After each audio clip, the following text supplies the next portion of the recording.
Good morning, everybody.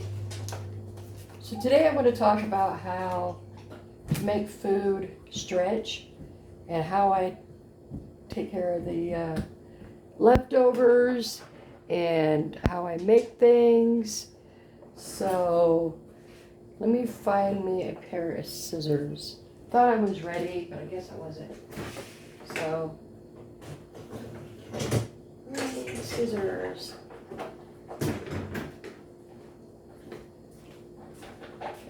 Okay, so these are greens, mixed greens that I made the other day, and I made a big pile of them. It didn't cost me that much. I think it costed me a total of like $11. But I can get a bunch of stuff, a bunch of packages of it, and put it in the freezer. Pull it out when I want it for a meal.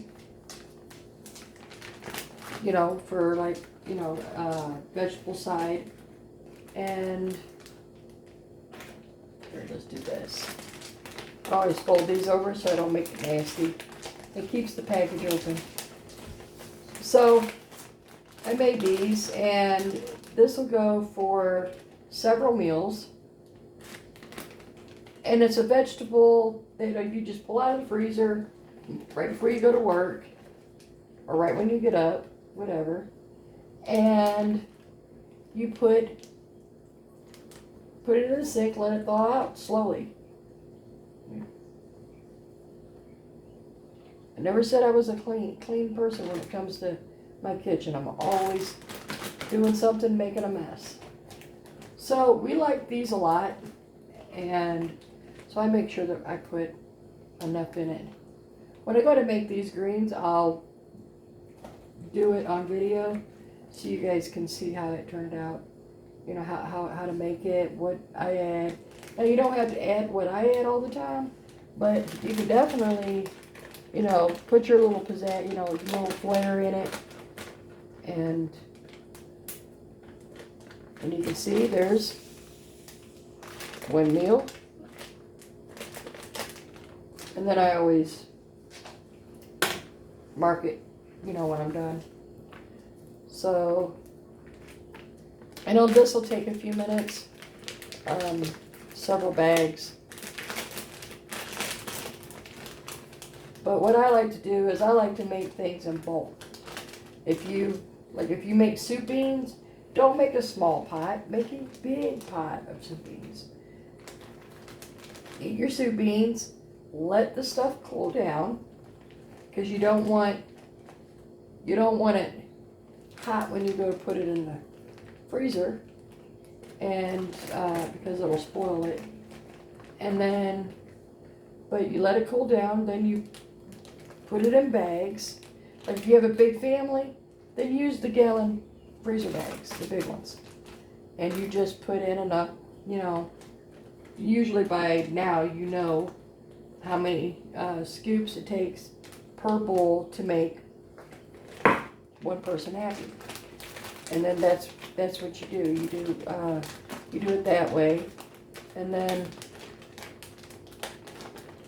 let's see, I didn't make a mess of things. I'll worry about zipping it up later. So, soup beans,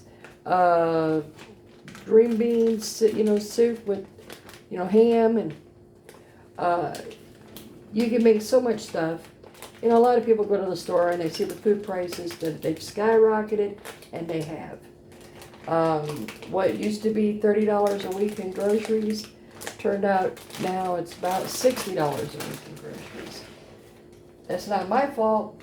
It's the fault of the economy, which I don't usually talk too much about it, but food, everybody needs to have food, and you gotta have the the right stuff, healthy.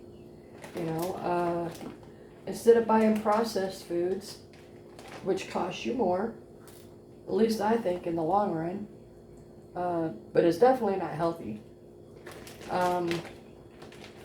Go to like Aldi's, go to a farmer's market, whatever, grow your own garden if you can. Just look online. There's people that are selling their vegetables for a cheap price. Look online. Something.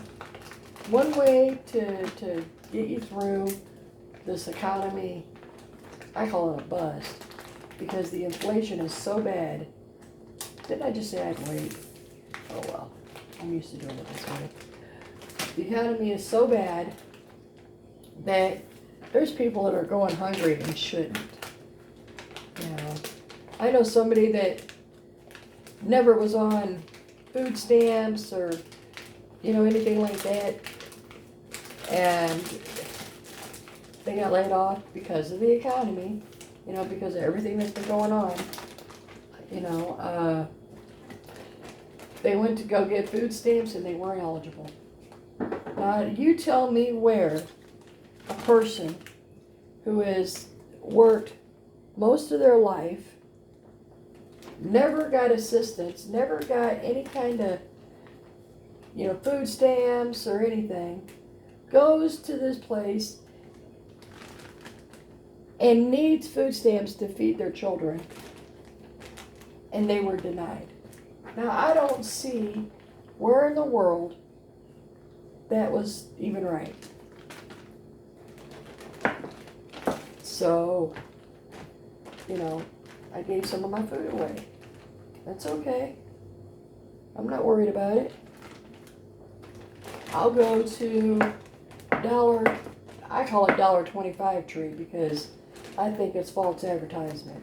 It's not a Dollar Tree anymore. It's a $1.25 tree. I'm going to add a little more to this one, because I might make a soupy, like a soup out of it. Put a little beans in it and add a soup to it, or broth, something. You never know. This stuff's really versatile. So, and you can see, I got that done. I was going to do it yesterday, but we had some stuff happen, and I'll tell you guys this clip in a little bit. But I got 4 meals out of this, and you're thinking $11. We've been eating on it all week as well. So for about 6 days, we've been eating on it, and so I have about 10 meals. So it's $1 a meal for fresh food, So now they're like $8 a package. And you can see it's just stuffed full of bacon. And you're like, oh my God, she eats a lot of bacon. We do. So what I do is I buy these because I can get soup beans and, like great, northern beans, those peas, those dry peas or whatever it is, beans, for like making pea soup, just any kind of dry bean, bacon can be in it. It's almost a requirement. So I buy these because I make like cabbage and bacon. Cabbage is like, oh my goodness, for a big bag of cabbage, you're looking at like $2. So you got this bacon and you split it up and you put it in with your cabbage, an onion, and a couple of potatoes, and maybe another corn or some other kind of small vegetable that you've got laying around, whatever. And you don't even have to do that. So you get all that, and you can make anything with bacon. Really, bacon is very versatile, and it's meat. Makes life easier. So when I'm handling bacon, I like to pull out my bags first. So I'll pull out several bags, just to be on the safe side. I may end up having to wash my hands anyways when I go to touch the other stuff. But I don't want to have to wash my hands and then go back and grab those more bags. So I take it and I kind of break it up just a little bit, and you can see it's just pieces. You know, some big pieces, some little pieces, some thick pieces, some not thick pieces, you know. So I'm gonna put this, okay, I'll do this with the bag. I'm gonna have to sterilize this bag before putting it in the freezer. So I take it and I put so much in it. Some of my bacon goes to like green beans and bacon, you know, whatever. So, but you see, I didn't put a lot in it. Just a small bit, and I didn't even put a dent in that stuff. So, well, I should have waited. So we get another bag. This is where I like to have help. So they can open these bags up, and then I can put it in and not have to worry about getting it all greasy and grimy. Okay, so let's get some more bacon.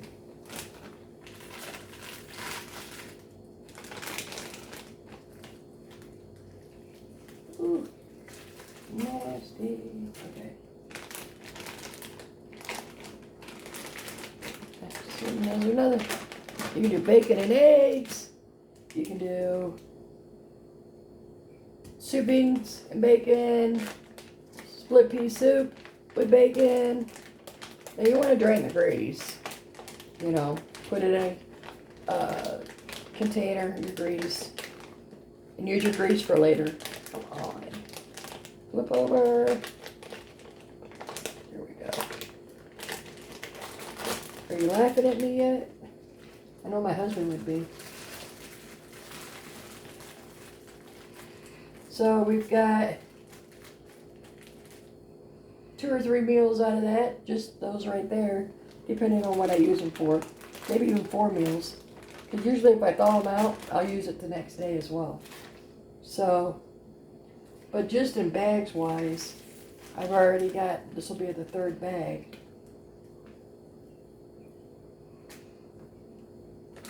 So, and then you can see, I don't skimp.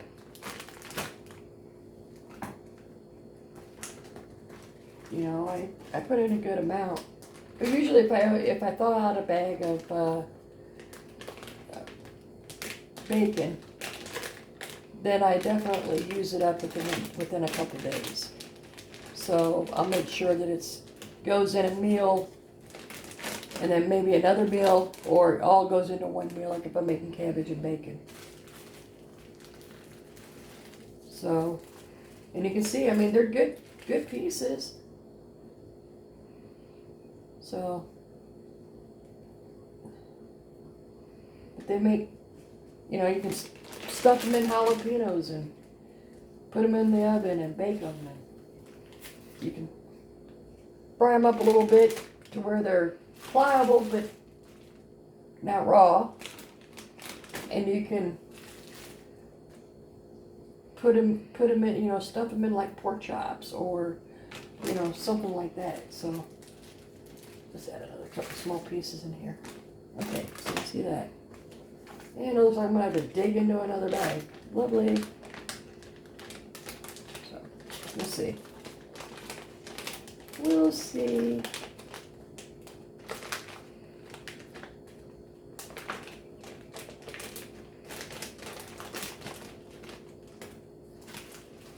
Oh yeah, I'm going to dig into another bag. There we go.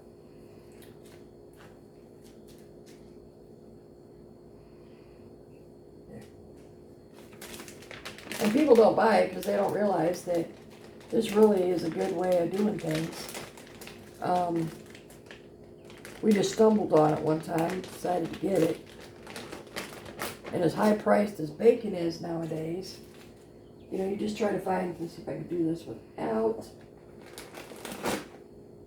touching it. Okay.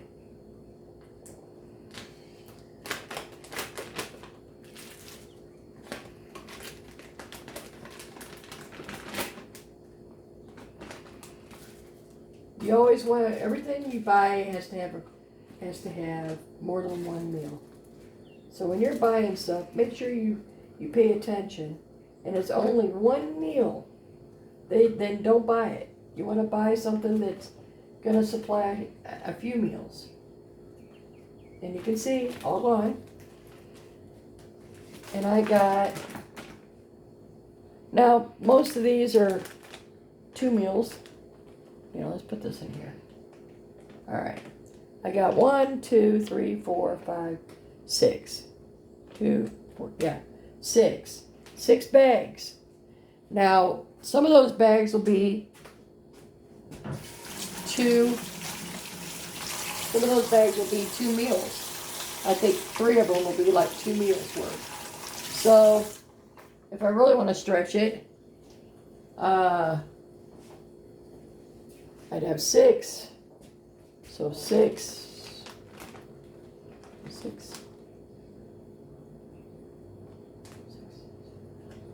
9 meals out of that for $8.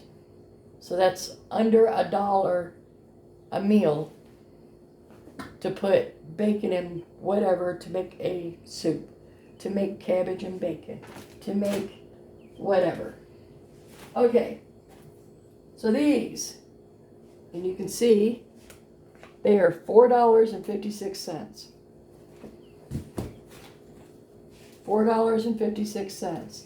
This is the most expensive one. This one was $5.32. And that's because they had the bigger ones. So, you're like, well, what's that got to do with, with this? Well, I only buy meats that are on sale. And I always smell them to make sure they're good. You want to make sure they're good. So, yep, all good. I'm sure that one is too. All right, so when you're looking at these, and you're going to the store, and you're looking at the meat, and you're like, oh my goodness. Everything has gone so far up that I can't afford it anymore. You can. Buy those big, huge bags of chicken. Make sure they're not frozen.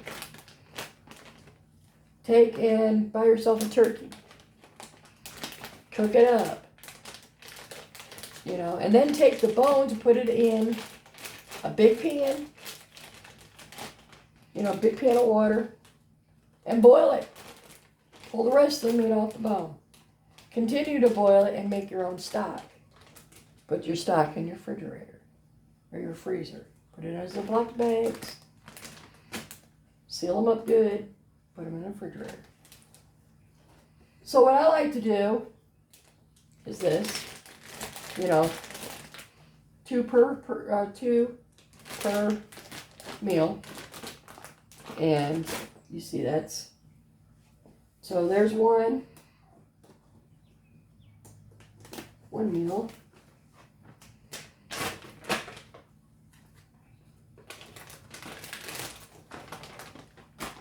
And 2 meals. Still like to smell them as I'm doing it, just in case, because we are dealing with stores that don't like to put everything right. You have to make sure you're getting good food. So here's another meal.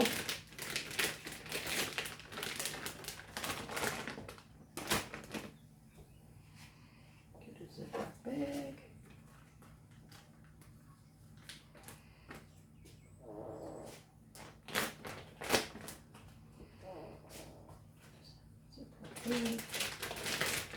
Alright, time to open this one up.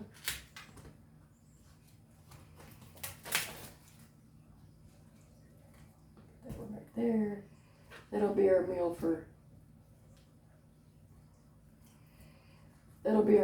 for another day. Alright, so let's see. We are down to, oh, there we go.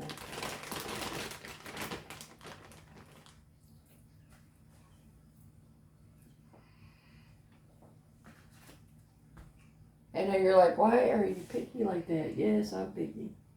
Let me go wash my hands again. Good Lord.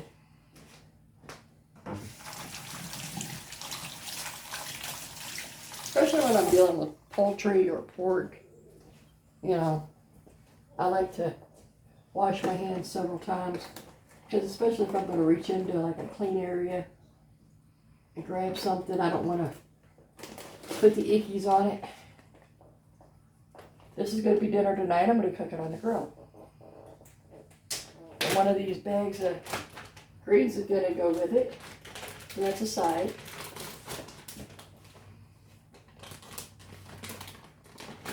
And this is another meal. So, this is a meal for later. This is meal 1. This is meal 2. 3, 4, 5, and this is bacon. So 5 meals. 6 meals, right? I spent 5 to 15 bucks. So you know, you do the math. You know, how much was your meat for that meal? Now, if you got a bigger family, you can still use 2. What I did was I used a food processor and I ground it up and I made tacos. You know, you could grind it up and you can put it in a soup. You can grind it up and you can put it with whatever. So that is what I do. This is how I have the food that I have. Because I am nitpicky on what I buy. Now, let's say I go to the Dollar Tree. I don't go there very much. And I barely ever get anything that's food-wise. Because if you really look at the cost, a can of vegetables will cost you $1.25. Let's say $1.25. Right? So 1 can of vegetable costs you $1.25. I can go to another store and spend under 50 cents. I mean, there's a store on my way to my husband's work that sells canned vegetables for 24, 25 cents. I think they're up to 30 some cents now. But still, that's good. So just be picky and mindful. You know, you're allotted $60 a week. You've went from $200 a week down to $60. That's a good bit. Go to Aldi's. Go to the Dollar Tree. But when you go to the Dollar Tree or you go to Aldi's, do your research. Make sure that the food you're getting at Aldi's and Dollar Tree are cheaper than going to Walmart or going to Kroger's or going to Price Choppers or wherever. Make sure it's cheaper. Now, I'll add rice with this, but I'll take my rice and I always get basmati rice, and I will take a little bit of butter and I will fry up the rice until it's golden brown, not dark brown, golden brown. Then I will add the water to make the to cook it, and I'll cook it for however many minutes, 20 minutes I believe it is. And I'll set it off to the side, and it's ready to a little bit, not all the way. So then I take my seasonings and I'll add like Italian seasoning, the cheap one stuff. Or I'll add, whatever, Cajun, taco seasoning, whatever to it. And it's a good side. And basmati's not expensive. I got a pretty good sized bag for like $2 and something. So, but that's what I do, folks. That's how I make my food last. I get more bang for the buck because why? These were on sale. The pork steaks sirloin chops were on sale for $4. A couple weeks ago, I picked up a good sized ham for, a roast, big one, for like, I think it was like $7. I cooked the roast, and then I shredded it and bagged it up, and now I got several bags in the freezer. I picked up spare ribs. All I did was cut them down to say, however much we want per meal. It was on sale. I spent $5 and something on sale. I got like 3 or 4 things of spare ribs. And I cut them into pieces, section them off for like my plate, my husband's plate. And I got several meals out of that. So, that's what you do. That you look for sales, you buy in bulk. Like I bought 3 packages of sirloin chops because they were on sale. And now I have 6 meals because they were on sale. So look for sale items. Look for items that, in bulk that you can buy, but you have to separate it. Make sure you separate it and put them in the freezer so that way it makes your food, bill go down quite a bit. So I hope this helps everybody. And if you have any questions, just leave a comment, subscribe so you can get more information, and hit that like button. Now going to the story of why I didn't do a video yesterday. I lost my precious little dog. Her name was Sasha. Her vet knew that she had an enlarged heart. They never put her on any medication. I'm not a vet, I didn't know. And and she was due for another 6-month appointment in 2 months. So she had 2 months to go before she seen her vet. And she was having problems breathing yesterday, so we raced her to the animal hospital, and they took her back. They come out and said that her heart was very enlarged, and I had to make the decision of putting her to sleep. And I held her in my arms, and she passed away. So, and as you can see, it still bothers me. She was a Chihuahua. We got her from a couple who got her from a puppy mill, which I hate puppy mills. And so she just had a rough beginning, but we loved her. We miss her. So, anyways, you can tell it's hard to talk about, but I will put a picture in of her so you guys can see what she looked like. So, okay, well, I will talk to you guys later. You have a blessed day. Bye-bye.